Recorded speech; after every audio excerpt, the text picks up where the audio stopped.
It's still commonly stated that codependency is the kryptonite that makes you vulnerable to narcissistic abuse. That's just not true. Narcissists can't live off codependence alone.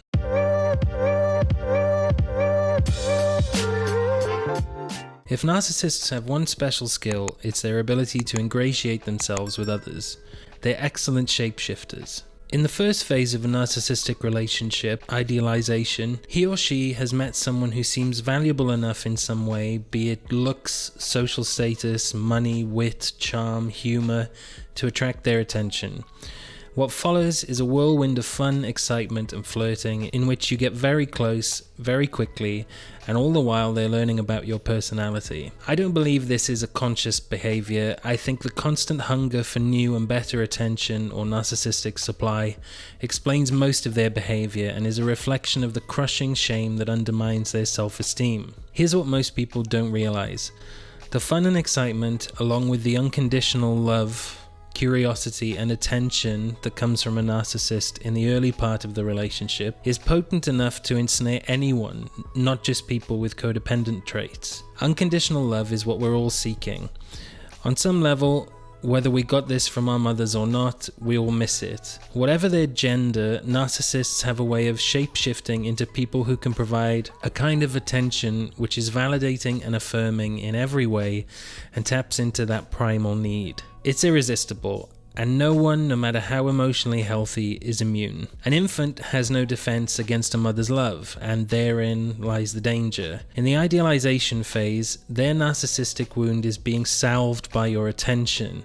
They've met someone worthy. They instinctively alter their behavior to increase your enjoyment and secure your supply. If you like Game of Thrones, she likes Game of Thrones. If you always wanted to go to Italy, he brings it up and suggests booking plane tickets. The conversation will be sparkling and the walls come tumbling down. You and they both adapt your behavior to each other, and for all intents and purposes, you both fall in love. More than that, you merge with them in your subconscious.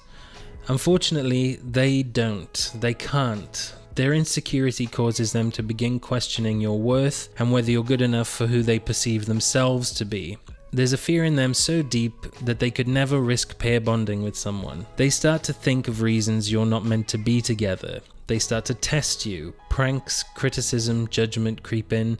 Eventually your veneer is consciously tarnished. Most relationships have a honeymoon period which ends as reality sets in, but for a narcissist, the end of the honeymoon period means they have come to resent that they're involved with someone who they've come to feel is imperfect and inferior and not worthy of their respect. They've come to hold you in contempt. What looked like love is now gone. They're still good actors, and by now they're very adept at manipulating your feelings to keep you on the hook, but they're disgusted at themselves for being into you, and they project it all onto you. You all know how devastating it is. The fallout from relationships with narcissists causes chronic stress, psychosomatic and neurological symptoms, and CPTSD. The consequences are real and they're serious. If you don't consciously, actively, and regularly deal with the trauma, it can become buried and go on affecting you for the rest of your life. In my next video, I'll be starting a step-by-step guide on how to heal from narcissistic abuse. You can recover